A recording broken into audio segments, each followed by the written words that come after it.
அசன் நஸ்ரல்லாவின் வாரிசாக கருதப்படும் அசேம் சபீதினின் மரணத்தை ஹிஸ்புல்லா அமைப்பு உறுதிப்படுத்தியுள்ளது. அமாஸ் அமைப்புக்கு ஆதரவாக லெபனானில் செயற்படும் ஹிஸ்புல்லா அமைப்பினரை குறிவைத்து இஸ்ரேல் தாக்குதல் நடத்தி வருகிறது.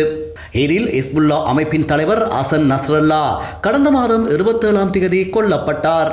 இதனைத் தொடர்ந்து ஹிஸ்புல்லா அமைப்பின் சிரேஷ்ட தலைவரும் நஸ்ரல்லாவின் உறவினருமான அசீம் சபீதின் ஹிஸ்புல்லாவின் அடுத்த தலைவராக பதவியேற்க இருப்பதாக தகவல் வெளியானது.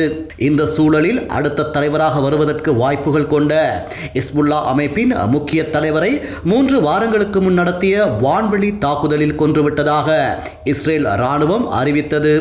இது தொடர்பாக ஹிஸ்புல்லா அமைப்பு எந்த கருத்தையும் வெளியிடாமல் இருந்தது. இந்நிலையில் இஸ்ரேல் தாக்குதலில் அசீம் சபீதின் உயிரிழந்து விட்டதாக ஹிஸ்புல்லா தற்போது அறிவித்துள்ளது. பெய்ரூட்டின் விமான நிலையத்துக்கு அருகில் கடந்த 4ஆம் தேதி வான்வெளி தாக்குதல்கள் நடத்தப்பட்டன.